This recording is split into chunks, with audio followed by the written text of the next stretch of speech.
Je vous retrouve pour la correction des 10 questions TOSA PowerPoint. Allez, correction de la première question, donc, qui était la suivante. J'ai inséré un objet dans une diapositive et je souhaite que cet objet se déplace d'un point à l'autre. Alors, la réponse à cette question est un effet mouvement. Il ne s'agit pas d'un effet d'entrée, ni d'un effet de sortie, ni d'un effet d'accentuation. Je rappelle que l'effet d'entrée, c'est quand on veut faire apparaître à un moment précis un objet, donc ce n'est pas ça. L'effet de sortie, c'est quand on veut contrôler donc, sa sortie. L'accentuation, c'est pour le mettre en valeur. Donc là, voilà, ce sera l'effet mouvement. La question numéro 2 concernant le fait d'insérer une diapositive de titre en début de présentation. Donc pour ce faire, il faut cliquer sur l'onglet Accueil et cliquer sur Nouvelle diapositive. Une nouvelle diapo arrivera par défaut entre la première et la deuxième. Vous la déplacez en haut et le tour est joué.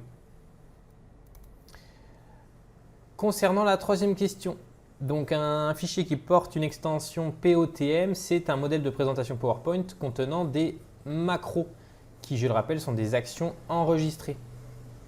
Voilà.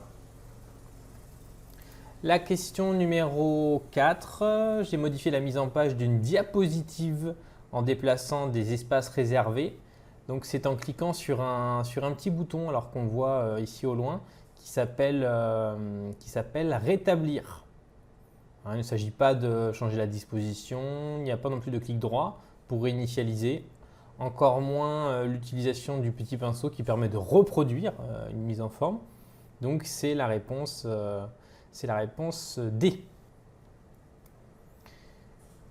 Ensuite, on se retrouve donc pour cette nouvelle question avec une image. Donc, lorsqu'on clique sur une poignée à ce niveau-là, on perd les proportions de l'image. Donc, si j'étire à droite, j'obtiendrai la quatrième réponse, donc celle qui est en bas à droite.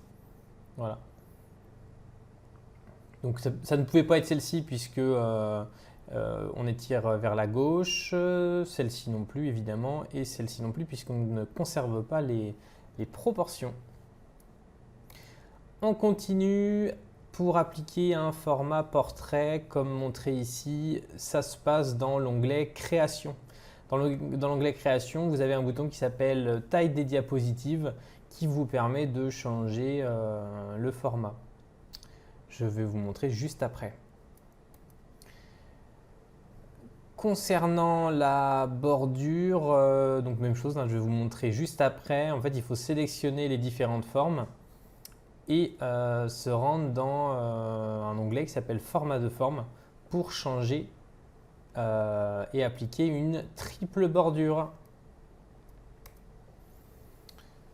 Ici, on avait une question avec le volet sélection. Alors ici, un triangle, carré, cercle, donc c'est dans l'ordre d'apparition. Alors dans l'ordre d'apparition, non, mais ce qui est en haut est au premier plan, ce qui est en bas est à l'arrière-plan. Donc puisque le triangle est au premier plan, c'est bien ce pictogramme-là.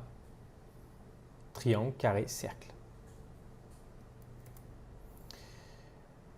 Pour insérer un pied de page sur toutes les diapos, donc un pied de page intitulé Le Golf, il faut se rendre dans l'onglet Insertion et cliquer sur En tête pied de page. Vous verrez aussi ainsi la possibilité d'ajouter un pied de page. Je vais vous montrer juste après. Enfin, il s'agit ici d'une photo à laquelle j'ai appliqué un effet en allant dans Effet artistique. Donc c'est la réponse D. Alors, je suis donc sur PowerPoint. Je reviens sur la question concernant le format portrait. Alors là, je suis sur Mac, c'est quasiment la même chose sous Windows. Il faut se rendre dans Création. Hop. Aller dans Taille des diapos. Vous cliquez sur Mise en page. Et ici, donc, sous Windows, il y aura écrit Portrait. Sous Mac, on choisit cette disposition et vous allez voir que vous allez avoir un petit message. On met à l'échelle et normalement